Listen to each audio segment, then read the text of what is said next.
This episode is brought to you by Novella Mattresses. I consider Grandpa Joe from Willy Wonka and the Chocolate Factory to be my arch nemesis. Even though I say this, I know we have one thing in common. That is, we both have a hard time getting out of bed in the morning. For Grandpa Joe, that's because he is a bad person. For me, it's because I sleep on a mattress made by Novella, today's sponsor.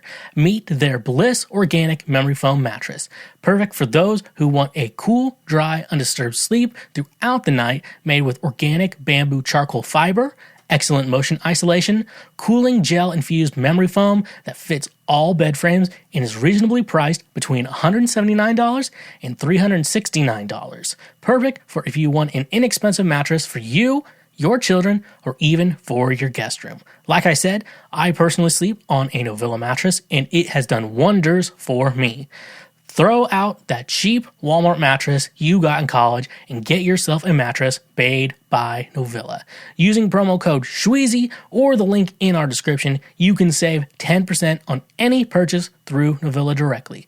Become just like Grandpa Joe on a Novella mattress today. Again, that's 10% off using promo code Schweezy. A reminder, when you use our links, you directly support this show.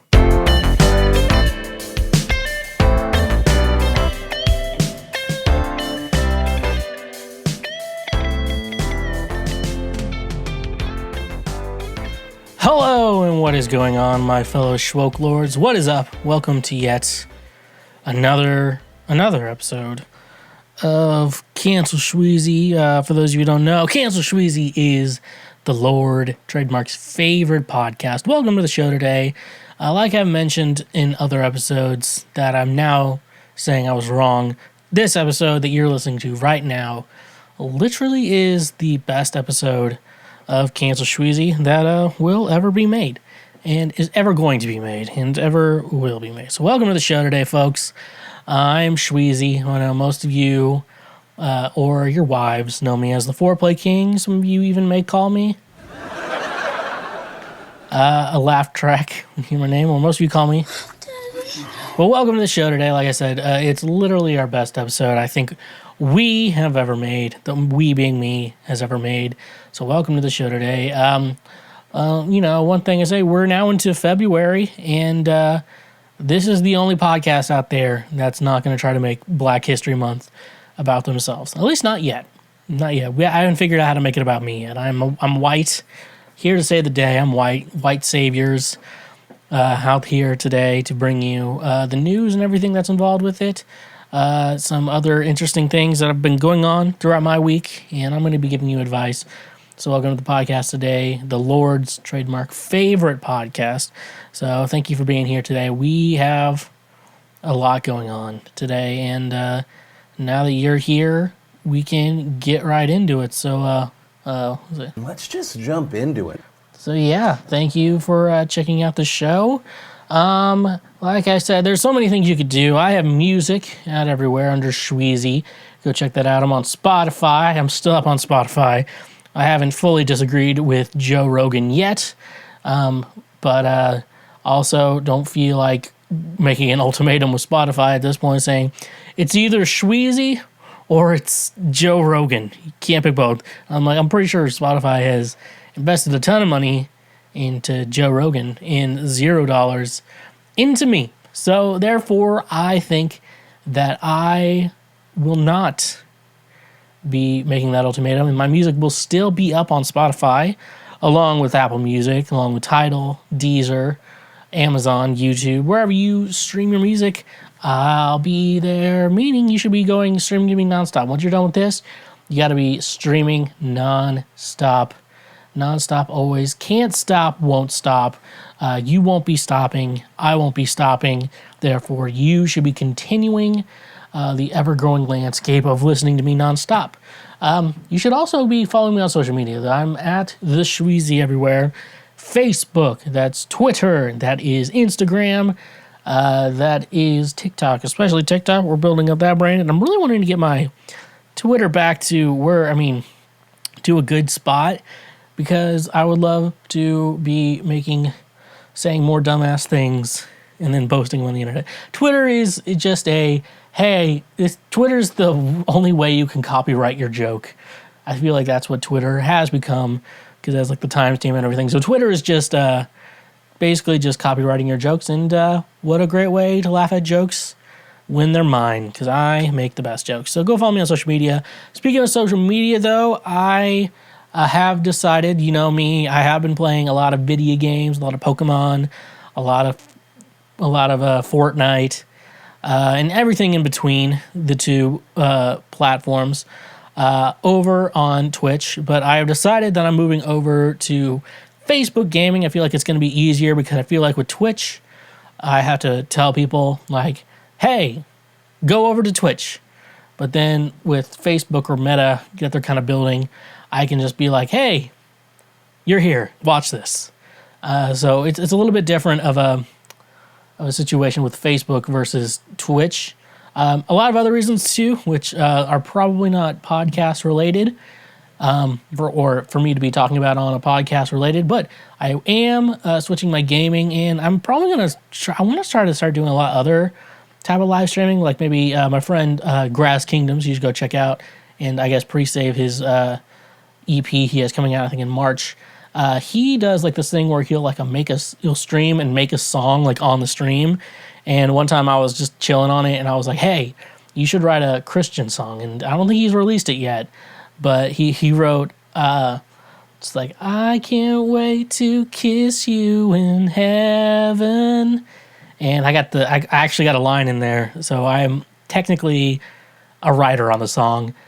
But he wrote another line too. He's like, God, you are my father, the daddy of dads, and your baby boy Jesus is a mighty fine lad, oh Lord. So it's a really cool thing. I might just copy him, because you either create something originally or you just copy someone else. And why not just copy someone else? I wasn't the first person to make a podcast, and yet I'm the best at podcasting.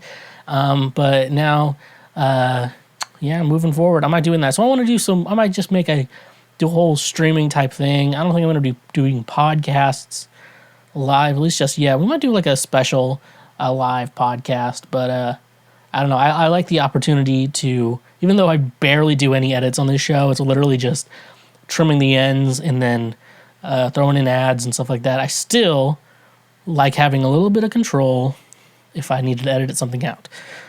In case I really say something bad on accident. Again, I like having that control. I don't know. But I do want to do a lot more live. So Schweezy Live.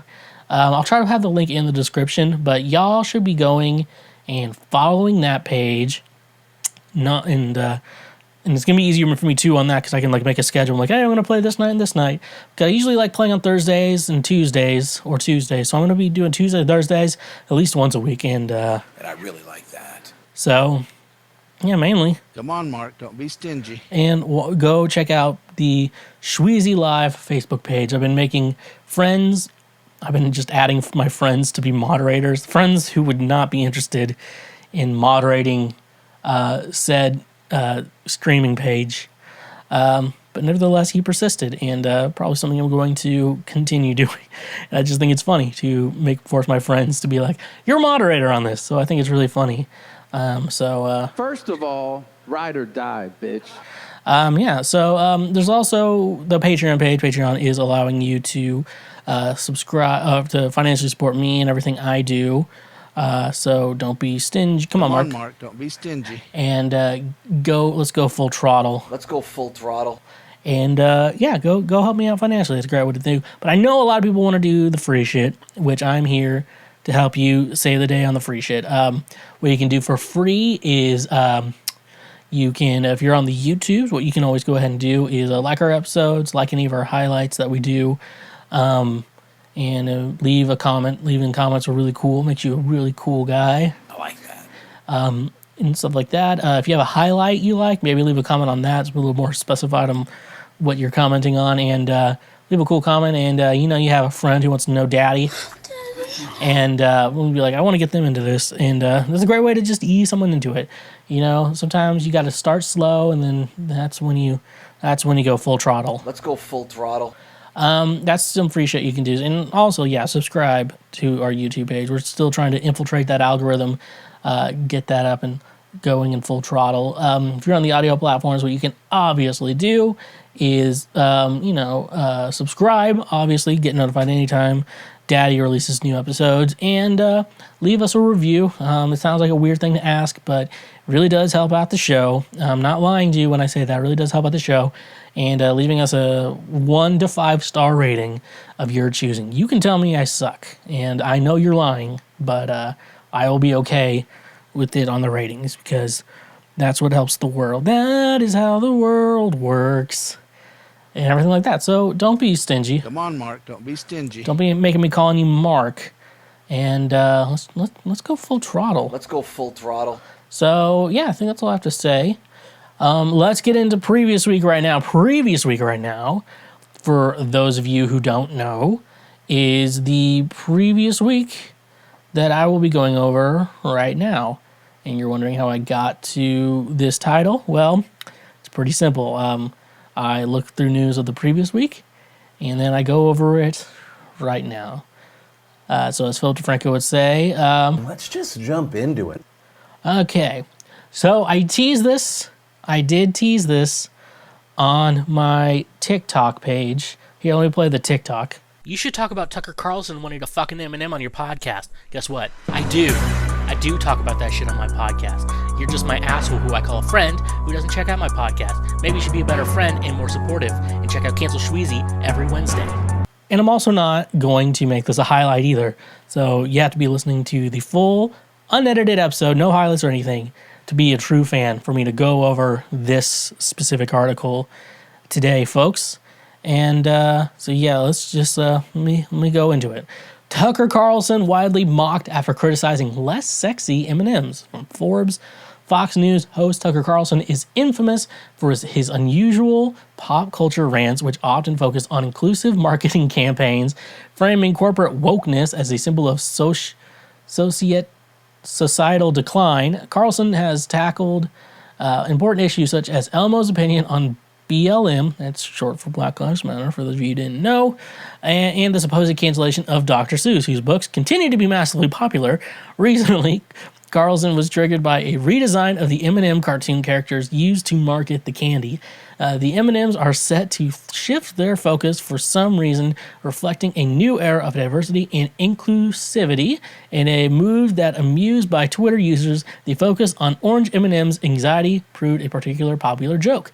Carlson, however, didn't see the funny side. The Fox News host seemed particularly upset by the change seen in the two female M&Ms, as the green M&M has traded her knee-high boots for comfy trainers, while the brown M&M has shortened the height of her heels.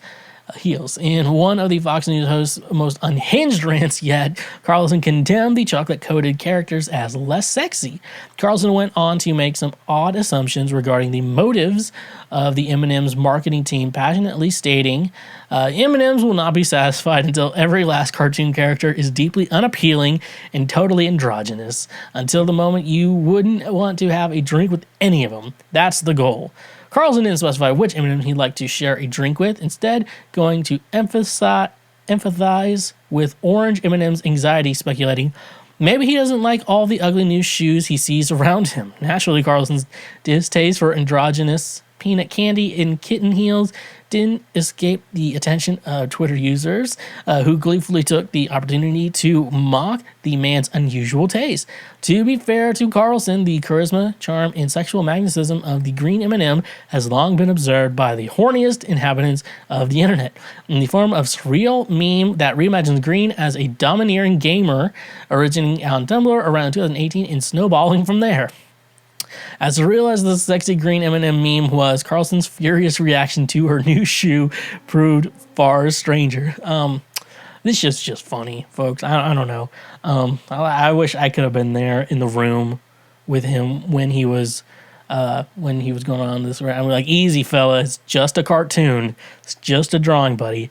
Didn't help that my buddy Cricket, the person on the game, sent me. I can't show it here. If you're watching the video, I cannot show it here. But it's like a nude rendering of the green M&M, like taking off the green outer candy shell. And I gotta tell you, it made me uncomfortable how spread apart the boobs were, because it looked like it's only time you see boobs spread apart that much was when a woman has a not that very good boob job, and you'll see it in porn where it's like they're spread apart, they're solid, they do not move, and it's just not cool. Ladies, just let it sag or just fix the sag. Don't make them bigger. I'm not a big boob guy. I would say I like them. I like it because I feel like every woman's body, the boobs grow to its rightful place, and I feel like you gotta maintain, if you're gonna do work on your boobs like plastic surgery, just make it so they look good when you get older and they sag. That's all I ask as a guy who appreciates boobs but really does not like the fakers. So yeah, anyways, back to Tucker Carlson. Why does he want to fuck the green Eminem? Like, I get it. Let's try to see what his taste is. So let's try to see him on his side. Let me try to understand his side on another topic and see how we can relate. Elmo's opinions on Black Lives Matter. So Tucker Carlson on this issue, I don't know all the details, but I'm going to assume that Elmo came out publicly in support of Black Lives Matter, and Tucker Carlson had a problem with that because he probably hates black people. Okay, now we understand his side.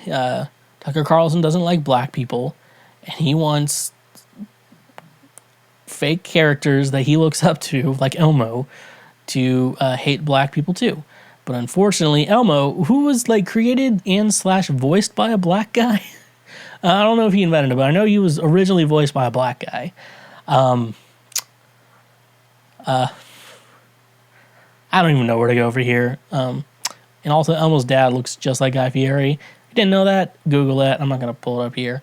So I guess we figured out his opinion on that. Tucker Carlson hates black people, and he wishes fake characters like Elmo hate black people too. Okay, so next is the Dr. Seuss.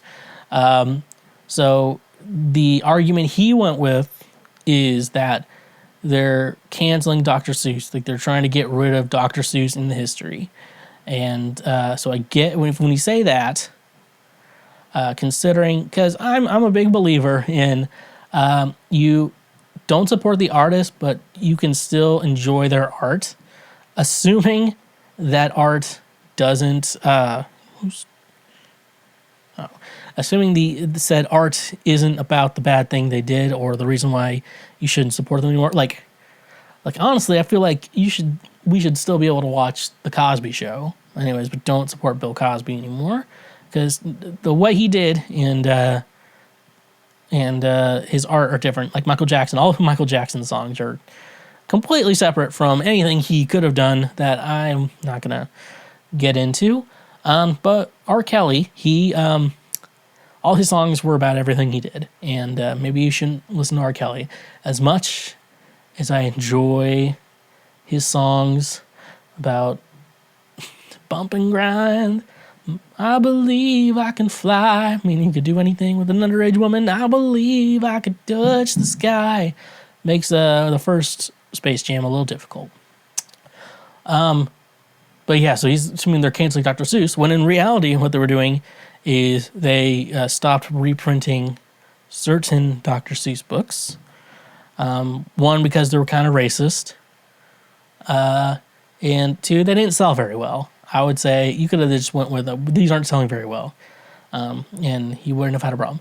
But I think this is also because he's a little racist. Now, those first two examples in this article prove that he's just racist. That's all it proved. But with this third one, it's like I was sexually aroused by this Eminem, and they took that away from me, and now I'm upset, and that's why he's going out. Right. So I actually feel like this rant's a little bit more justified than every other rant he's had. He's like, I want to jerk off to this cartoon Eminem, and now I can't, and I blame you, Hershey's, for not allowing me to jerk off to this Eminem. I think that's all I really have to say on this. I think I'm going on way too fucking long on this. So, yeah. Here's to feeling good all the time, drinking cold brew in a metal straw, which I learned that if you're drinking out of a metal straw, you can't just shove it into your mouth like a plastic one, because the plastic one will hurt, but this metal one could damage your teeth and knock them out. So here's to feeling caffeinated all the time.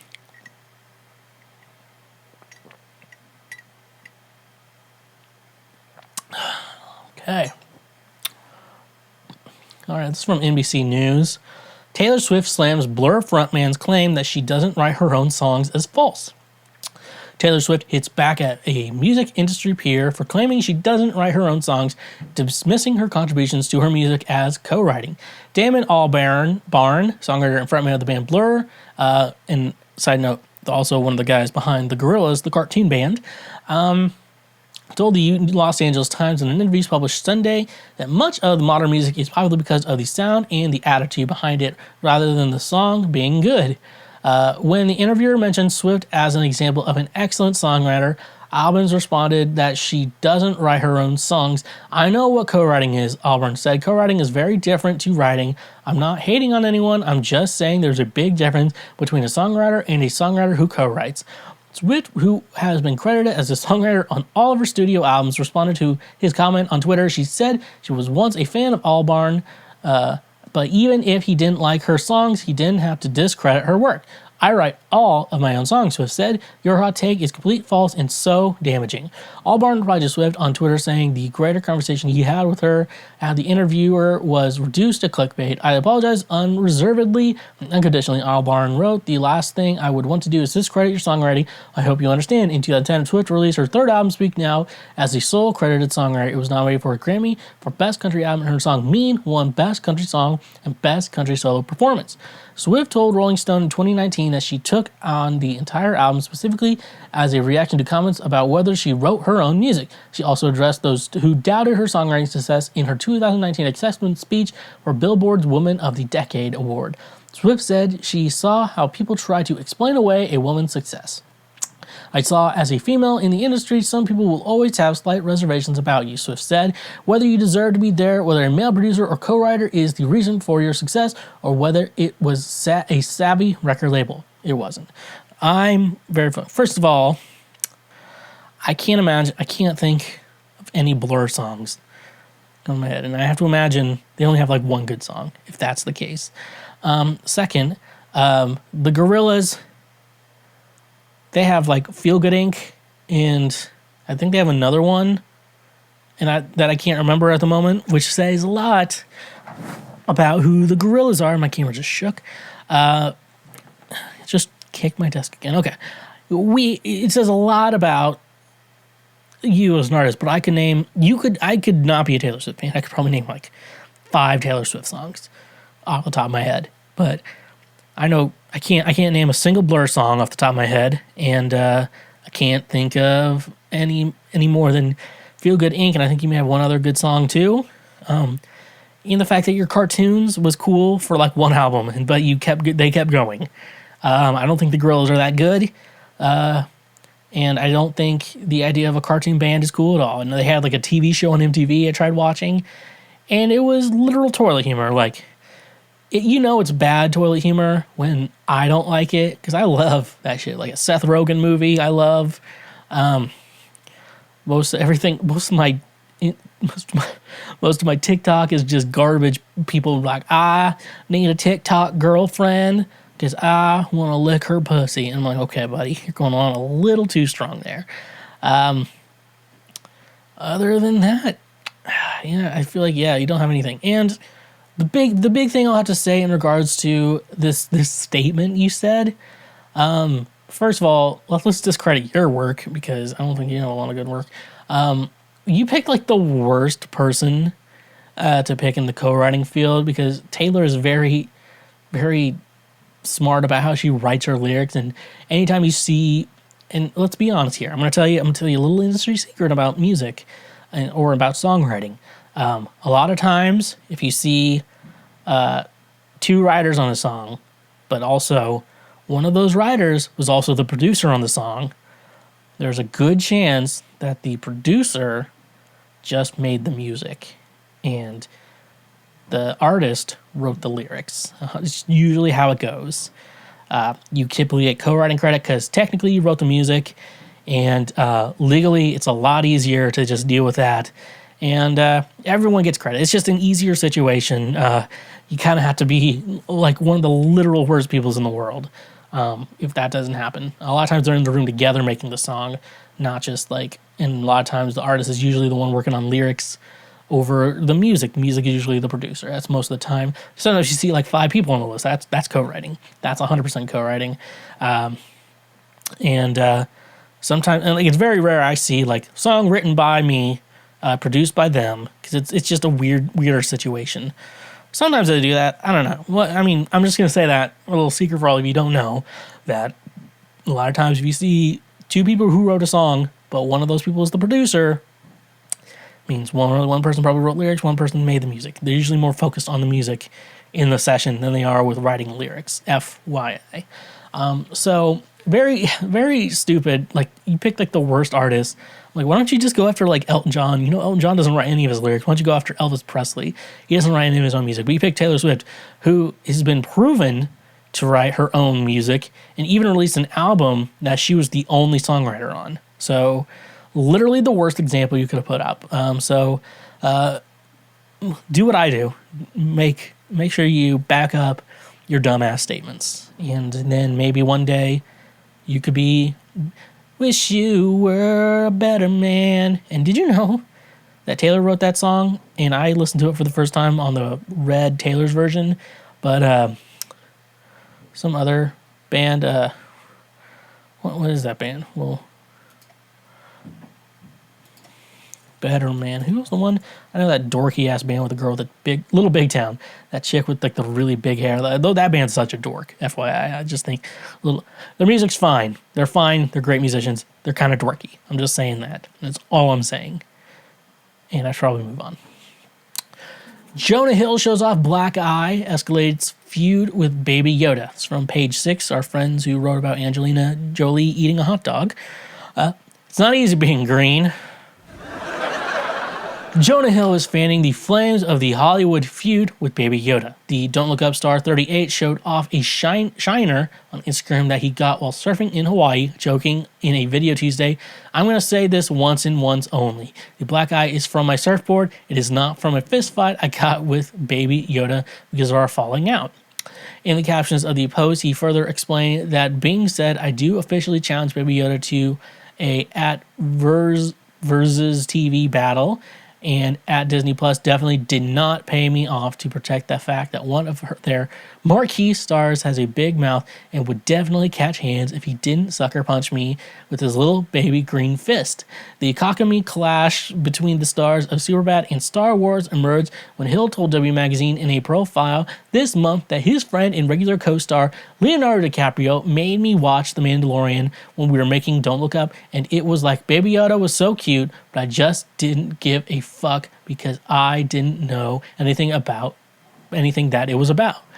Hill's less than enthusiastic take on the Disney Plus Star Wars spinoff went viral, and Variety posted a story titled Jonah Hill says Leonardo DiCaprio forced him to watch The Mandalorian, but I didn't give a fuck. Last week, along with a split image of Teshy-looking Hill and he seemingly insulted Baby Yoda, Hill pointed out via Instagram of the Variety story, "They're literally trying to create a beef between me and Baby Yoda. I'm getting ahead of it. I want to say this once on the record officially. Baby Yoda and I are dear friends and text at least once a week. We may not be text every day type of friends, and yes, COVID put a strain on our friendship, but we are all good, and that's all I will say on this matter.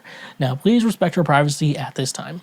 Baby Yoda has yet to comment. An avid surfer who has been vacationing in Hawaii with girlfriend Sarah Brady, Hill seems to have had a run-in with his surfboard, resulting in a shiner, but took the opportunity to have some more fun escalating the Baby Yoda feud. Now we can only hope that the two stars, real and imagined, partake in a battle on Versus, the web series created by Timbaland and Swizz Beats, in which celebs go head-to-head in music battles with compelling playlists. Mega producer Mark Ronson has even volunteered to back Hill in the battle by commenting on his post, "If you need a DJ." Comedian Blake Anderson, meanwhile, posted a comment on Hill's feed joking of the Feud genesis and the Baby Yoda character actual name. "It's the subtle disrespect. He has a name. It's Grogu." Hill then called Page 6 out of Instagram for reporting on the pretend beef in his humorous post. "Yes, we do know the Feud's a joke. Jeez." First of all, I got to get some things out in front of me before I go any further on this. We need to stop calling Grogu Baby Yoda. They revealed it was okay in season 1 of The Mandalorian and half of season 2, but then they revealed Grogu is the child's name. And everyone keeps fucking calling him Baby Yoda.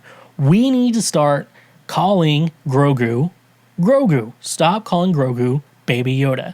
It makes no sense that we're still calling Grogu Baby Yoda when we have a name for said character. Start calling him Grogu, or shut the fuck up. That's all I have to say on that. Second of all, I know me and Jonah Hill look alike, and I also have the same theory as you that's going on in your head. At some point, me and Jonah Hill were at once one singular person. We split off. As most of you know, Jonah Hill is one of the nicest people to ever exist on Earth. And I'm the worst, as some would say. So it makes sense that we split off into two separate people, and we need to meet each other again to combine back. I know we do look the same, but we both know that we need to get back together. But I don't know. We like Jonah Hill. Do we want like this new version that's like a normal person, or do you just want asshole me and then real Jonah Hill, just regular Jonah Hill? What's everyone's thoughts on that?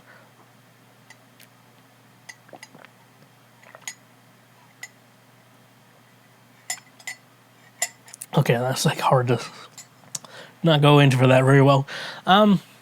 Anyways, though, I'm down for this beef.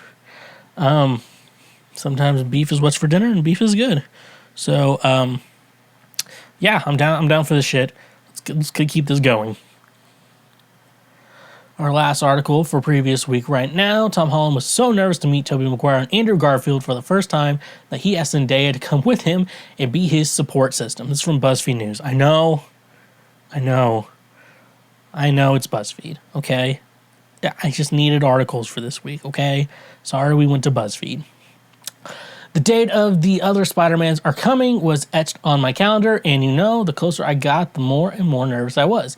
It turns out that even Spider-Man gets nervous, and can we blame him?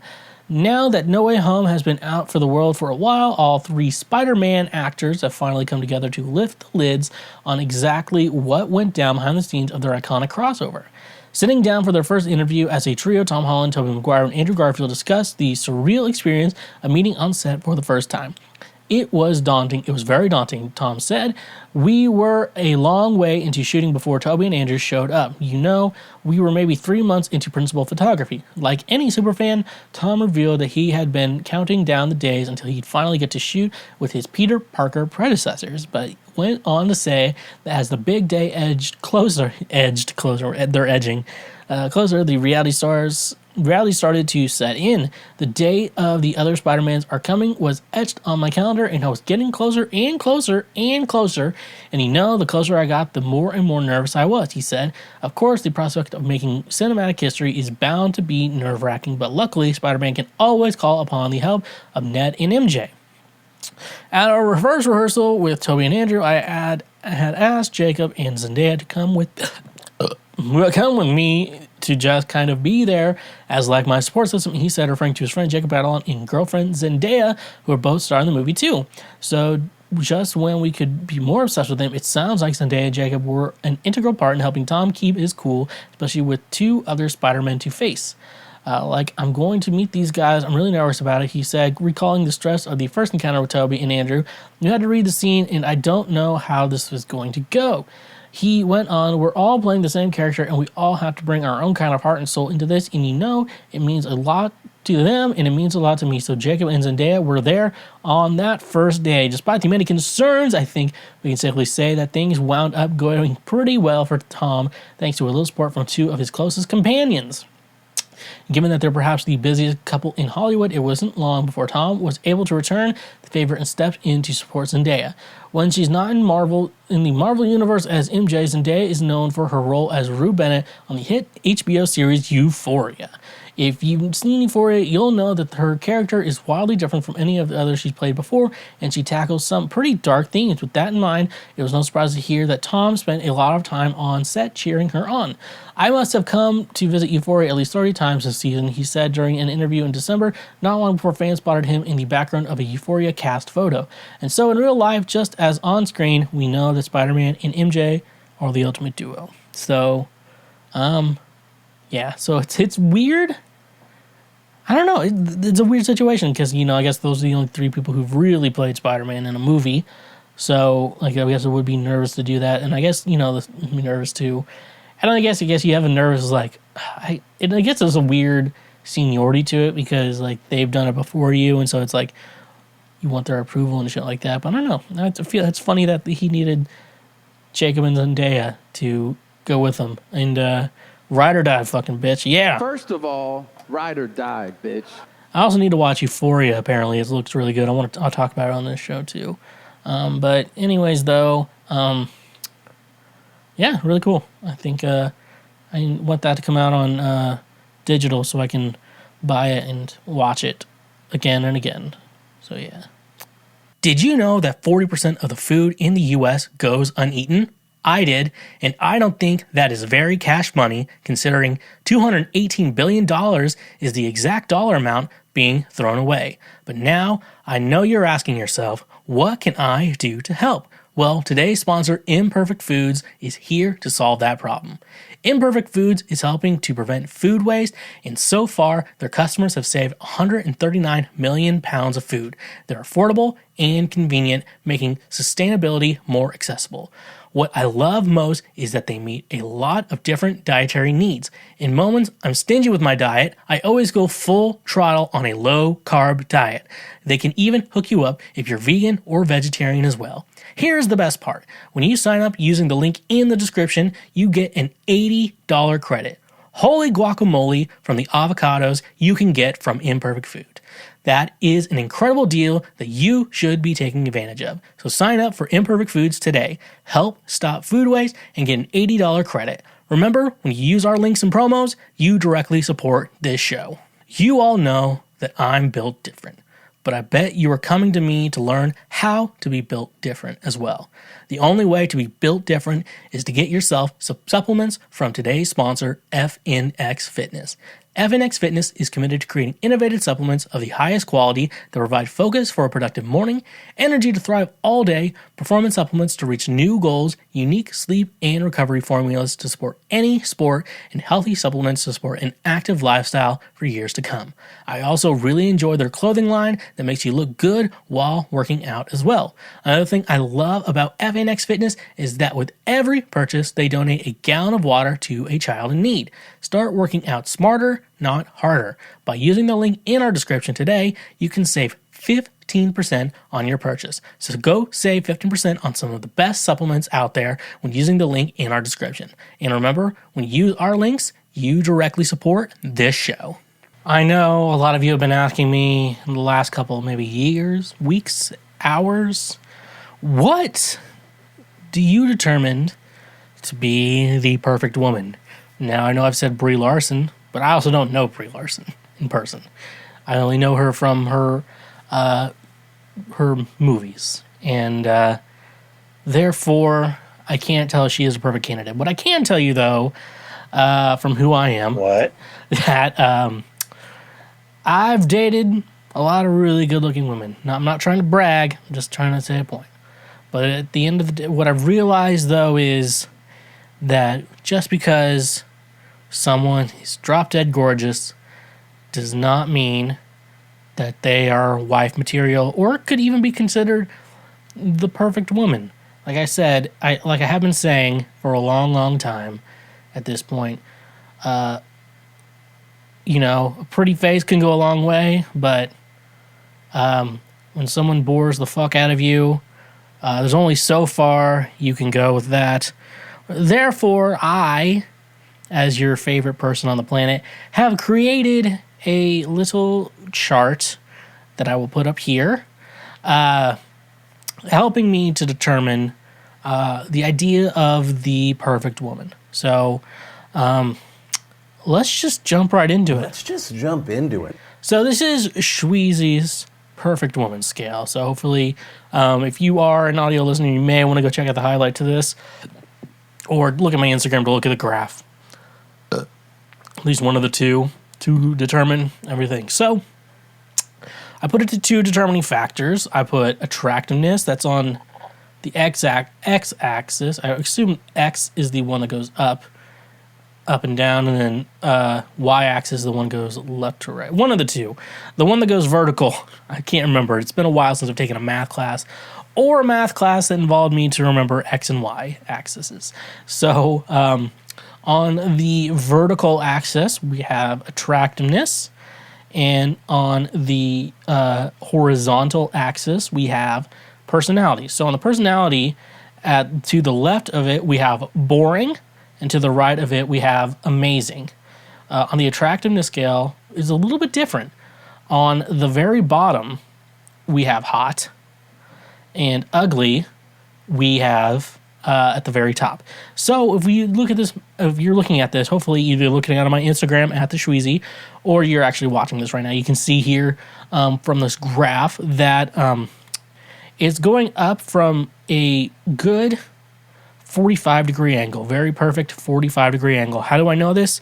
I made this graph in Photoshop, and I made sure that was 45-degree angle of going up. So looking at this, kind of looking at the map. So someone is super hot, like the hottest that they'll ever be in there, one of the hottest people that ever walked this earth. They are they're at the very left, but however, they're so hot that they're boring as fuck. And I bet you anything, some really hot women are going to be very upset that I'm calling them boring. But here's what I will tell you. Look at that charcuterie board that you're thinking about. Talk about a charcuterie board to yourself and realize that I don't give a shit. So you see, the hotter you are, the more boring you are. However, the more ugly you are, if you look at that, on that side of the chart, the more ugly you are, the better your personality is. So here's the thing. So not everyone can be me. I'm perfect.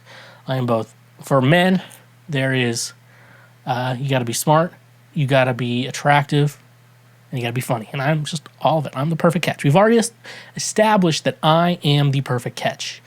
However, this is for men who want to be with women. So sorry for anyone who doesn't fall into that category. Maybe I will make another chart for you. Or not. I might not give a shit. So here's the thing, though. So let's say you meet a woman who you got to look, because when you determine someone's great personality to their looks, there is something, because sometimes if you're just born really good looking, you never have to develop a personality. Everything just comes easy to you. Life comes easy to you, and life is everything that you want it to be. So therefore, you'd never have to develop a personality. However, when you're ugly, as you see on the chart here, you have to develop a personality for people to like you, because they're not interested in your looks. That's just, that's what happens. And let's go full throttle. Feel like a woman, a real woman. This is the type of guy you get. 3 sound drops from this guy, and I picked the third one out of the third time. So like if you're ugly, you had to develop a good personality. So the trick is, I will always say here on this striding slope, so do you want to date that hot person? No. Some of you are thinking right now, I can deal with her being super boring because all I do have to look at her. The problem is, though, that relationships require communication, and I wasn't the inventor of that. That's just how humans work. We need that communication to work. So realize in relationships, you have to communicate. Therefore, that boring personality is going to drive you fucking insane. Now, however, going to the opposite side, you meet that amazing personality. She's just so great. You can talk to her for hours. So much fun. It's just every day, you're never bored. However, your pee-pee can't get hard because of her looks. And that is also a problem for a man. So the trick is you kind of want to fall somewhere on the middle. Now, depending on your preference, for me, I would say I want that perfect middle. That's me. I would love that perfect middle. I want someone who makes my pee-pee hard and also I have a lot of fun with. They're fun to be around. They're hot. And we can talk about shit because I talk a lot. Therefore, I need someone on the other end to listen. So you kind of need a little good back and forth. So I prefer that perfect spot right in the middle of that graph. So that's me. This is the type of guy you get. However, I know every guy is built different. Unlike me, I am the ultimate built different. You're more built different ... from me. So maybe you would go lean a little bit for left side of this graph. You would rather have someone who's a little bit more good looking and just, deal with this personality. Now, you don't want them to be all the way at the very right at the bottom. You don't want them to be there. You want them maybe a little bit off from hot. Maybe when you look at the middle of this graph, you can maybe lean a little bit more to the left where they're really hot. However, you have to deal with them putting live, laugh, love signs in your living room, the bless this mess in the bathroom, or whatever boring white women do. I just realized I said white women. This goes for all races. This is just for all straight people. Straight men looking for women. So you got that. So maybe you can deal with that because you would be more okay dealing with a boring personality than an ugly person. So that's there. However, maybe you're a guy who is not necessarily the perfect catch. Lucky for you, like I said, I'm wanting somewhere in the middle. You can go to the right a little bit, a little bit to the right there. Well, where she's not turning heads, she is turning your dick from soft to hard. And that is also a perfect scenario for you. So I think the real lesson I'm trying to say here in regards to my Schweezy's Perfect Woman scale is the situation, the extremes here. So to the far left and the far right of this graph, you don't want a woman who is both super hot but boring as hell. But you also don't want a woman who is ugly with a great personality. You gotta try to meet somewhere in the middle. Now, like I always say, aim for this middle area, and then you may have to swing a little bit left or a little bit right, depending on what's more important to you. But at the end of the day, I find the solid middle ground is the perfect place to be.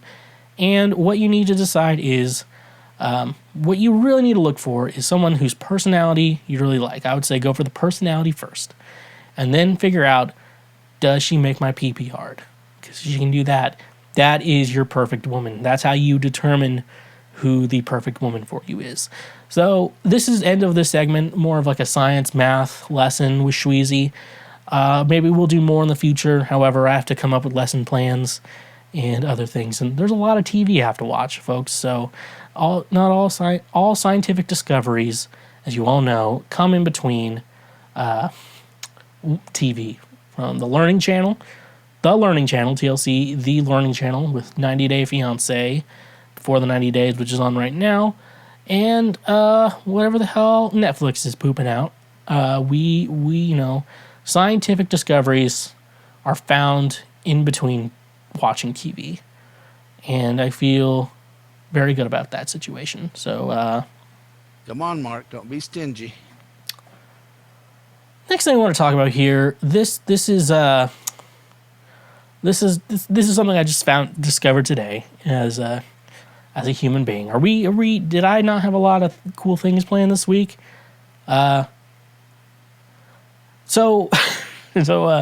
Anyways, though, so I'm gonna try to ease my way back into dieting a little bit. But one thing I realized with dieting, so I weighed myself today. Luckily, in an okay spot. I've been on the bad end before, and I'm like, please don't be. There was a certain weight limit I don't want to get into. And I was like, please don't be over that, and I wasn't. And I was like, oh, thank God. The perfect if you're not drinking all the time, if you want to be not fat, don't drink all the time because it doesn't help. And then sometimes you're like, I'm eating way too much, but then you're like, you're gonna eat way too much when you drink too. That's not even better. So, anyways, though, so I'm kind of easing my way back into it. I've learned, and I think this is a good lesson for everyone, that you shouldn't like just go full throttle. Let's go full throttle Into dieting and exercising. You kind of ease your way into it. So maybe start with, I'm starting with counting my calories, and I'll probably figure out better more prepping my meals and everything like that, just to get a little bit better there.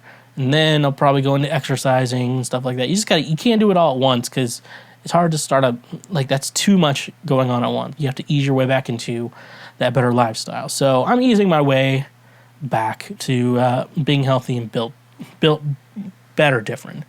Sometimes you're built different. Sometimes you have to maintain that built differentality. And so that's what I'm doing right now. So I feel like, so apparently, I found like Tucker Carlson. So apparently, I found the liberal agenda. No, I'm not going to do that. So I had a box of, so I'm starting, basically, that all rant is that I am starting back on counting calories. And so I put them in like the My Plate app on my iPhone. And it's a great app. I think it's free for everyone. There's like a full version. I'm not paying for that full version. So definitely I'm not sponsored by them at all. So you can use any other app. I don't give a fuck. So so I had this. There's a box of nutty bars I had, and I'm like, I got to finish all these off. This is not gonna be good. So I'm like, I decided to put that into my put them back into my diet. So I put them in there. I'm like, even if you go over your calorie count for the day, you still got to put them in the app. So I put them in the app, and let me pull up the nutrition information. I'll put it up right here. A lot of things I have a problem with. So it says the serving is for like one cookie. I always assume like it's a wafer. But if you didn't know about nutty bars, if you've never eaten a nutty bar before, they're wrapped in plastic in 2. So this serving size is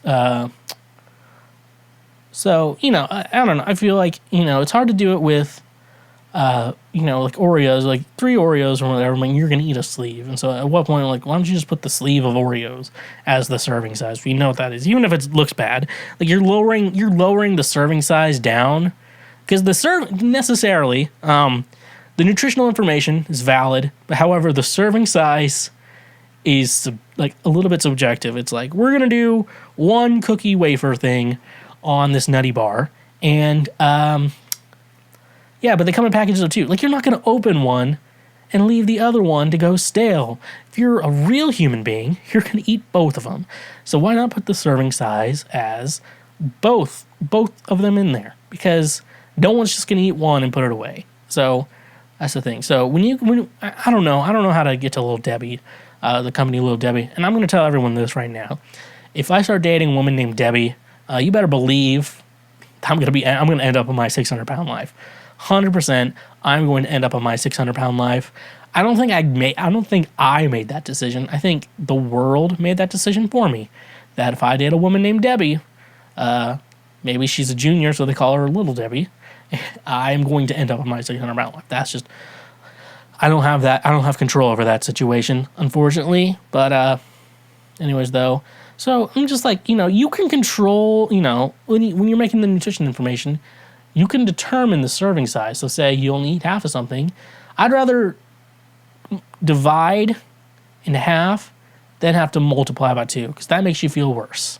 So anyone out there who works for these companies, put the serving size on what someone's actually going to eat, what to properly eat as a snack, because I'm not going to open a wrapper of nutty bars and eat just one of those when there's 2 in the package. You're going to eat both of those, and then you'll be like, you know what, I could go for another one. Then you open up another one, you finish that, and you're like, I could go for another one as well. Then you open that other one up, and the rest is history. And so I don't make those rules. I don't know who was that, but all I can say is pretty bold of you little fucks to assume that I'm not God. It's just a lot of bullshit going on with the Little Debbie's company. I'm just saying, make the serving size of what people are actually going to eat. Okay, I'm not crazy for thinking about that. So I am watching every live action MCU show on Disney Plus from 2021, and this week I rewatched Falcon and the Winter Soldier. So I was never, and like, when you go through the comics and shit like that, like I was never really much of a Captain America fan, and I don't even think a lot of people were like huge Captain America fans unless you're like, I love America, therefore I love Captain America. But I think the Russo brothers and all the people at the MCU have really just like went over and above and beyond, making Captain America such a great character inside the MCU, and even one of my skins on Fortnite. Therefore, that says a lot. That I play Captain America's Fortnite, where you can now follow me on Schweezy Live on Facebook, where I stream video games. A lot of times it's Fortnite and Pokemon.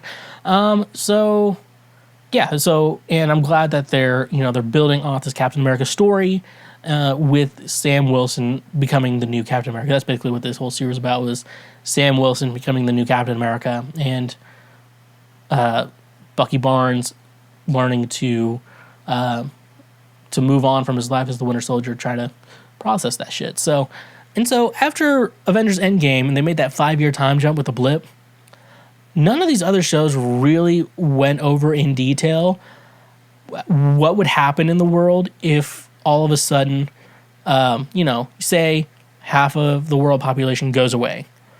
They kind of went over that in Endgame, like how that happened, and then they brought everyone back.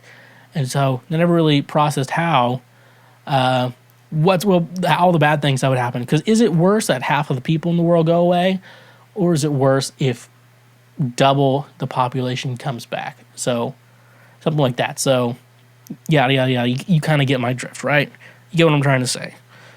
So this is the only show that really went over that. Hawkeye went over a little bit, but Hawkeye was a little bit more focused on what Clint Barton did in that 5-year period, because he became a bad person in that time, and now it's but this show really went over it, especially with the villain motivations, because a lot of times when you talk about like superhero movies, Marvel is different than most superhero movies because they're not superhero movies, they're genre movies that involve superheroes. So this went over it. The villain motivation was the world was a better place during the blip because it was like open borders and society all tried to help out everyone, which like so much reminds me of like the beginning of the pandemic, where everyone decided they want to be good people and just try to help other people out as much as possible, not just try to stab everyone in the back like it used to be. So I always thought that was just super interesting in how that happened. What else was I gonna say? So yeah, and I think it was super interesting. Sam Wilson, just Anthony Mackie portrays him perfectly. Like when you think about the perfect person to play Falcon, I think Anthony Mackie is the perfect choice, and especially with Sam Wilson as a character. We go to that scene where they're like, we know Carly is going to be at this funeral for Mama Donia, I believe is her name, and so instead of trying to go in and attack her, try to arrest her and shit like that, like you would assume someone would do, Sam Wilson, a former what was it, like a VA support counseling, for people who are in war, because that war shit's crazy, and that's why I'm really not looking forward. I heard, you hear about like we're going to war again and stuff like that. I'm like, I'm not looking forward to it because it's just a bunch of rich old guys making like young 18-year-olds like get PTSD and shit. So I think Sam's really interested. It's really interesting. Like he just went in there, no uniform, no gear or anything. Just went in there and be like, all right, Carly, let's just talk. And he's just trying to meet her on her side, tell her what she's doing, kind of try to explain to her what's wrong with that, but also kind of agree with her. Like, yeah, you have a lot of good points too. And I think, I have a somewhat of a voice. Maybe I can try and do something about it. And, and then obviously John Walker comes in, and I think, John Walker was a phenomenal character too, which I say a lot. It's easier to do this with characters you hate, because if the actor does a really good job on a character you're supposed to hate, like you hate that actor too, and you're like, that means they were really good actors. The woman who played Dolores Umbridge in Harry Potter, like 100%. Like, you see her in other stuff, and you're like, ugh. And we're like, oh yeah, she's just a really good actor, and that's why. So I think Falcon and the Winter Soldier, such a great series, and I think definitely something you watch. But a lot of people don't like it as much, but I do. I like it a lot more than WandaVision. I will say that. With WandaVision, nothing goes on. Like in the half of that show, nothing goes on. Unrelated thoughts I had that don't pertain to any opinions that you can have on the show. How the fuck did that senator just give away Captain America's shield to John Walker when Sam donated it to Captain America Smithsonian exhibit? That's a lot of bullshit. How fucking dirty you doing Sam Wilson like that? So Captain America gave Sam Wilson that shield. Sam Wilson thought it was the best idea to donate it, put it in a museum for Captain America. And I think it just should have stayed there. We're going to remember Captain America, how great of a person he was, like that. Then the senator goes behind his fucking back. He's like, here, we're going to give the shield to John Walker. Don't you think Sam Wilson would have something to say about that, you dumbass? The fact that Sam didn't punch that dude in the face in the final episode of the series is the reason why he's a good hero.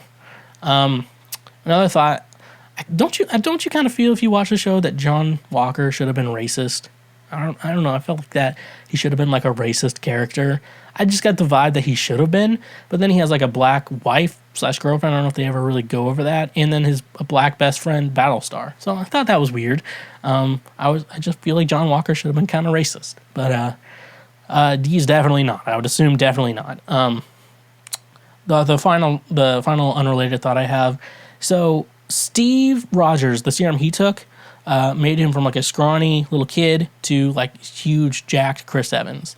But this new serum that they go over during the show doesn't change what your body looks like at all, but it makes you gives you all the same super soldier powers. So wouldn't you want the ripped serum? Wouldn't you want to get ripped? You don't want I don't think you would want the one I don't want to look like this and be I can punch people now. I'm I want to be ripped. That's my goal in life. So overall, I would say that Falcon and the Winter Soldier probably, I haven't rated it yet. I would either say it's my second or third favorite Disney Plus live action series. I'm debating on it. Maybe when I go over the one I actually think should be 2 or 3, the other one, which I'm going to keep a surprise, I'll kind of make a more unanimous decision then. But overall, I do think that Falcon and the Winter Soldier is great, especially if you're a fan of what the Marvel Cinematic Universe has done with the Captain America storyline. This is a great continuation on that and a great history or theology on legacy in regards to that. So it's really cool. So, like I said, don't be stingy and go watch it out now on Disney Plus. When an enemy shoots at you, you pull out your Captain America shield. When Doc Ock attacks you on a bridge, you control the nanobots from your Iron Spider suit to control his arms. So why are you allowing all these websites to store your credit card information? The solution to that is today's sponsor, Privacy. Privacy is the first payment product that keeps your personal information private while being even more convenient than using a physical payment card online. Privacy empowers you to protect your physical card information. Each merchant you share your card information with puts you more at risk to hackers or data breaches. Why not use a privacy card instead? By creating a virtual card with privacy for each merchant you shop with, your physical card is safe and secure. Privacy cards can be paused or closed at any time, preventing any future transactions from being authorized. Privacy cards can also be single-use, meaning they close after just one authorized transaction. One of my favorite ways to use privacy is for any service with a free trial that requires a credit card to sign up. But wait, there's more. By using our link in the description, you can get $5 to spend anywhere. That's money that you get to use. So start paying the smart way with Privacy. And remember, when you use our links, you directly support this show. Anything can be delivered to you these days. Beds, bananas, bricks, and even boxes of beans. But what about alcohol? Yes, even alcohol can be delivered to you thanks to today's sponsor, Drizly. Drizly gets all your favorite beer, seltzer, wine, whiskey, and much more delivered directly to your home. With their easy-to-use mobile app, we are getting one step closer to never leaving our homes. You know it's saying something when it is being praised as the Amazon for liquor. Drizly is my go-to app for getting all the booze I need so I can do other things. So using our link in the description today, you can save $5 off your first purchase through Drizly. Drizly has proprietary ID verification technology that it provides to its retail partners that allow drivers to scan IDs for more than a barcode to make sure the purchaser is over 21 years old in the US and of legal drinking age in Canada.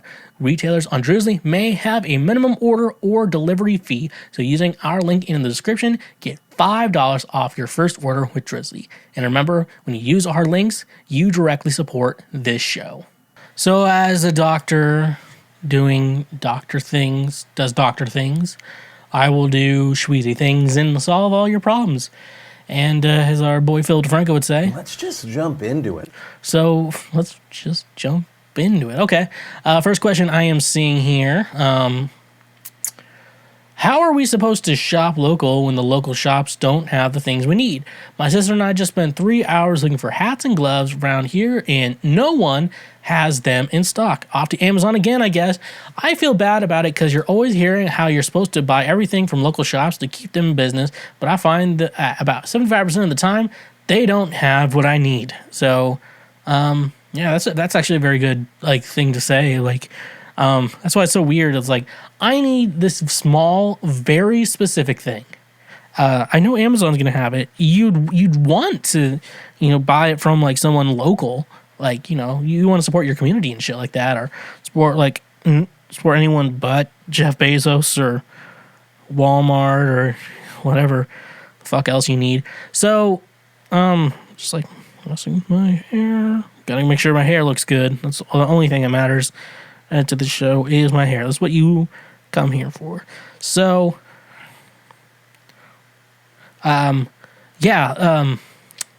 So one of the ideas, there's a couple things. I know with food and stuff like that, there's farmers everywhere. Worst case scenario, go on farmersonly.com. But another thing I know you can do, you said you need hats and shit like that. You said hats and gloves. One thing you can always do, go on Etsy and buy things. So you think of I like to do this. So you think of I've done this many times. This guy, I have a Blockbuster shirt that says Blockbuster on it. And I wanted a Blockbuster shirt. And so I was like, I want to get a Blockbuster shirt. And so first place I went to was Etsy, because Etsy is supposed to be people creating things and selling it. That's the whole purpose of Etsy, and that's what Etsy's for. A lot of times these Etsy people aren't big corporations. Sometimes they are. If you really want to be intentional, take a look here. A lot of times they're just small, screen printing, knitting, candles. I don't buy candles, but I assume you can do that. So a lot of times Etsy, I think, is a good idea in situations like this, because Etsy will have what you need. It's a lot like Amazon. They will have what you need, and you have more of a benefit in most of the time buying from a small creator over some sweatshop in China or Amazon, stuff like that. So I like to buy, if I think of a graphic tee I want, I type it into Etsy and get it. But too, stickers too. A lot of great sticker makers on Etsy as well. So you want a custom sticker. Sometimes you can even get custom shit made on Etsy and stuff like that. So I always think that is always a great place to go to not have to shop at the big corporate, evil corporate people over at Amazon or Walmart and stuff like that. So, like I said, I think that Etsy is the great place to do it. Going for food, I think I went off topic there, but farmers are everywhere. So if you have the freezer space, you can always try to buy beef and stuff from them, and a lot of times they sell other things. Farmers markets, usually a lot of local growers and shit like that. They're really good at selling shit. So, yeah. Sometimes, I know a lot of times, it may not be from your community. So always try to look through your community first and see what you can find. And then after that, Etsy and your farmer's market and other shit like that. And then meet some farmers. That's why never talk shit about farmers. You make fun of country people all you want. They're bumpkins. But never make fun of farmers, at least for farming. Because they're the ones who have food. And when the world goes to shit, you want them on your side, because food is one of those things, or especially is one of those resources, always even somewhat of a good investment as well, because we're always going to eat. And so always investing in something food related can always be a good idea. Restaurants are a little iffy because they could backfire on you, but farmers, like, most of the time there's always a good investment. So I always say go for the farmers. We are farmers. Bum, ba-dum, bum, bum, bum, bum. So I think that's all I really have to say on that. So yeah, let's move on. Goodbye, everybody. I've got to go. Okay.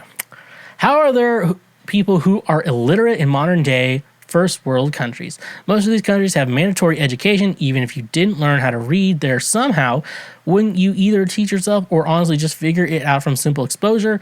Things like spelled out brand names like Target or Walmart, memes with auditory and written captions, texting speech to text software, subtitles, etc. are all over the place. I feel like you'd have to have no excuse for being illiterate unless you have had a learning disorder or something. There's also libraries with everything from baby books to epics to almost every community. Okay. So we're not talking about with anyone with a learning disability. We're just going to start off there, and I'm not going to take that heat. Okay? That's what we're not talking about any of those people. I've worked some customer service jobs, and I can tell you, it's surprising. You hear about like the stats on how many people are illiterate, and you're like, that can't be true. And then you talk to a lot of people, especially who work jobs that don't require you to know how to read. You'd be surprised. And so I think the real problem could be now people who are smarter than me. Well, which is going to be very hard to find. So people who are smarter than me, ... in this field of research. That's how we fix the sentence. Could easily tell you. A lot of times the No Child Left Behind is a big thing that they just kept pushing kids forward because they didn't want anyone left behind, and like you just kept moving forward and you didn't have to learn how to read. So it's a very odd situation, and it's really funny because I think about like my mom teaches first grade, and the requirements for first grade, they have to teach kids how to read, and so you think all these kids finish knowing how to read. My mom, I think she was telling me that she recommends they be held back, but I think it's up to the parents in the end of it or whatever if they move forward and shit like that. So that's also a problem. So parents could just be like, we want our child to not be held back. So we're going to move him forward another year. So that's a problem too. And I just think of how many first grade teachers let a student through who now gets their vaccine research from Facebook and other stupid websites. They barely know how to read, even form a sentence. I saw a guy, I guess it was like just some Tennessee article, and he just wrote some utter fucking nonsense sentence that looks bad. And like my friend commented, hello, if I was a 5th grade teacher and I had a student write that sentence, I would tell that kid's parents to highly consider having that kid held back because they clearly have not grasped reading. And like that was funny. And I'm like, we just allow these people to go on Facebook. Like we're allowing these people into our world who don't know how to read, and how people are getting around it. Yeah. Like everything's pictures. Like, you don't know how to read the word stop, but you can recognize what a stop sign is. That's the whole purpose of like a lot of signs, is that you like that means that's a stop sign. That means you stop. If it's red, like it's easy, red versus colors is so much easier. So when you see red, stop. Green means go. And they're also like, I think those are also color proof or colorblind proof, whatever. So it doesn't matter. At least you'll see the light, whatever, even if you're colorblind. So that's something else as well. There's a lot of reasons, but yeah, you could easily just get around not knowing how to read. Like you should probably like, to me, like, because at some point when you know how to read, it becomes second nature to you. Then you realize some people just didn't learn that, and they're just going through their lives, and it's crazy that they're letting these people graduate high school. Sometimes they even get to college for like a year. Is fucking crazy. That shit is insane. I will tell you, insane. I don't understand why people have kids. Never had a thought about having kids. I can't think of any reason for having them. I understand it as a concept. It is similar to having a significant other who loves and all, but is optional. Having a significant other makes life simpler. Having kids is more of a burden all throughout. How is it ingrained in almost every person to have kids? How is it a default option for everyone? My grandma was telling me to not use condoms so that I'll be done with having kids as early as possible. I'm actually scared to think about having to oppose every single person I know by not having kids. How are people actually so fearless opposing society? All right, I'm going to say something controversial. And a lot of you are not going to like what I have to say, but I hope you stick with me through this. The reason I think a lot of people want kids is because they want a little miniature version of themselves, and they want a little version of themselves. I just think having children is selfish because you want to have power over something, you want to be leader over something. And I know raising a kid's hard, and I know a lot of people do it well, but I'm telling you that it's not a selfless act. It's a selfish act. It's not a selfless act to not want to have kids. To have kids. Because what's the point? You want to procreate. Obviously, everyone wants to have sex. Sex is great. Unless you listen to Weezer, then you just don't have sex. That's just how it is. And, to have a kid, because you want to be parents. And a lot of times, you see other people having kids, and you're like, oh, I like hanging out with their little baby. Maybe we should make one of our own. And shit like that. It's crazy. And I don't understand why people want to have kids. I may change my mind when I'm older, but right now I don't. So, and have your kids, it's fine. I'll like your kids unless they talk shit. Then I will not like your kids. I will talk back to your kids. But I don't know. It is a rather weird concept to be wanting. Like, I want to create a small child in half of my image because I want a little me walking around. Because I like me a lot. Therefore, I want another one. And I want to show off that, and people think I'm a good person because I have a kid. I know a lot of people with shitty parents. That's not the case. That's not the case at all. And maybe a lot of people shouldn't have kids. And it's also a weird concept to think that you can have as many kids as you want. That's not a problem. You can have kids. But if you want to adopt a kid, like, you have to go through all these hoops. It's like, why is it easier for me to just make a kid than to just adopt a kid? Like, no one wants this kid. Like, well, I want that kid. You can't have him. We're going to make it really hard for you to get him. I don't understand this bullshit. But I don't know. I think also everyone before us has had kids or been parents and kids because procreation is how we stay alive. And so yeah. So, I mean, there's a lot of reasons I think people want kids. I just think you want power over something is one reason. You want a miniature version of yourself. You want to kind of fit in with everyone else. I think that's the other thing. So, at the end of it, if you want to have kids, go for it. I'm not trying to stop you. But, I mean, there's a lot of bullshit you got to stop telling everyone about that. And, yeah. So, shut the fuck up.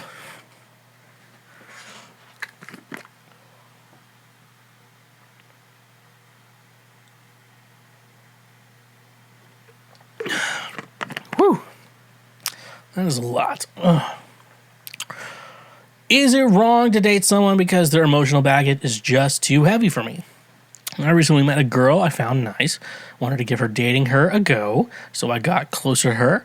Out of the blue, she started telling me about her life, how she was abandoned by her parents, and other things I will not share. I am unsure if she lied. I feel it's too early to be open like this, but regardless, is it douchey of me to not want to jump into something I can't handle? I honestly think you might be doing the right thing. I think this is probably the right thing you should probably be doing because, to be honest, everyone has baggage. That's the thing. Everyone has a little bit of baggage. However, it's something that you have to compromise. Can I deal with this baggage? Am I going to be able to deal with this baggage before? Because the whole the whole point is you find someone with baggage, and you just gotta hope you're able to figure it out with put wheels on it, and then that way you can keep moving forward. Because sometimes you gotta have baggage, and you gotta find the wheels and open it up in that special way with bags that you can just roll it around like a middle-aged woman going back to community college to finally make something of herself. Going back to college, non-traditional student. That shit, you know those people. I'm trying to say, but unless it's you, then definitely I'm not talking about you. Well, obviously, I'm not talking about you. But the reason why I think she actually probably told you that up front is mainly because I mean, she's probably been in a situation before where she hasn't really been super open about everything all at once up front, and over time they realized this and it became too much for them. So I think she's probably intentionally dating him like, hey, this is what happened to me. This is me. If you don't want it, you gotta leave. I'm not gonna be fucking around for you to figure this shit out. So I think she's probably used to it up front. But I think if you do it like that, I feel like it's not going to work out because like that's kind of a lot and shit. Yeah, sometimes you got to deal with that. Sometimes some things you can't be a perfect match for everyone unless you're me. Everyone's the perfect match for me, but you're not me. So therefore, you can't be everyone's perfect match.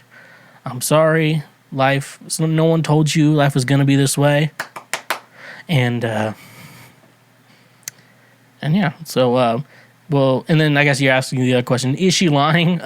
If she is, you definitely don't want to be around her because that's weird and it's not something you should be continuing a relationship with. What?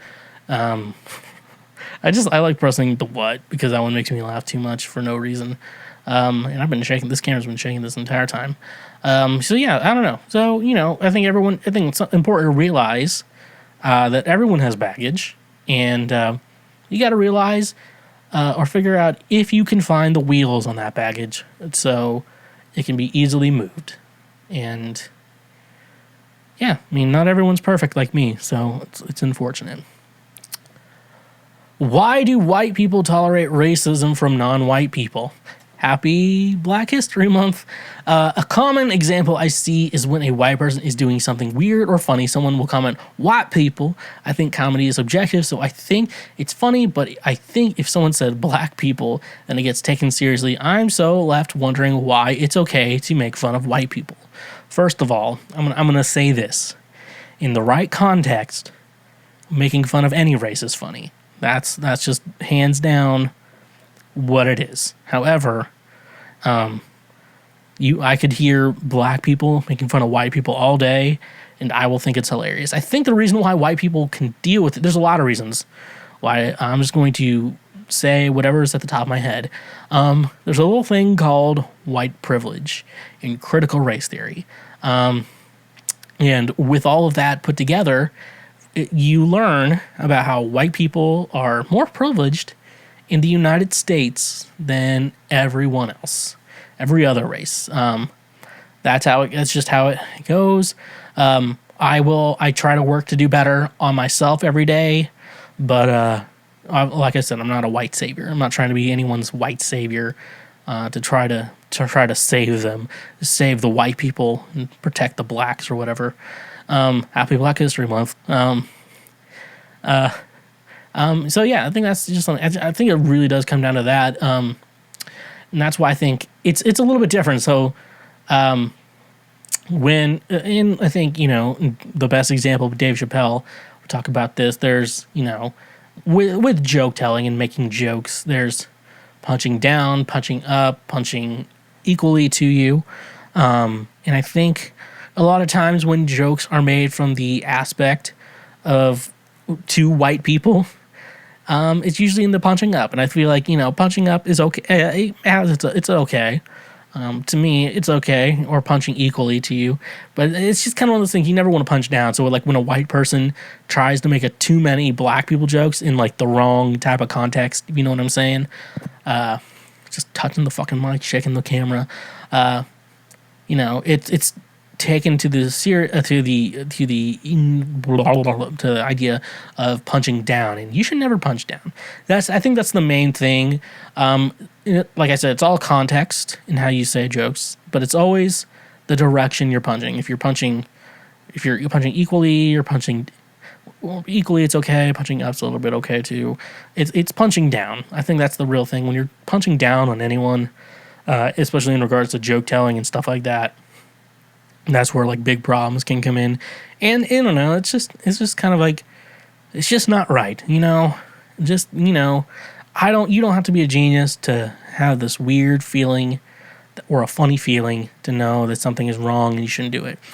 But, you know, sometimes when you're white and you just hear a goofy ass joke like white people can't dance, and you're like, that's pretty funny. They can't dance. That's why it's funny. They can't clap either on the beat. You know, it's just that shit. That's just funny. You know, it's not punching down. And I think I do think at the most part, good comedy is never punching down on someone. So I don't know. I would say, yeah, no, that's what I would say in regards to that. I think the reason why it's fun to make fun of white people is because you're not punching down, and when you're not punching down on someone, it makes the joke really good.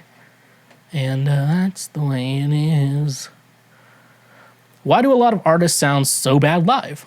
Alternatively, why do some artists, for example, Kelly Clarkson, Adele, contestants from singing shows like American Idol, sound as good or even better live? So, a lot of things. I'm somewhat of a music producer myself, or a musician myself, so I guess I'd be perfect to tell you why this is the case.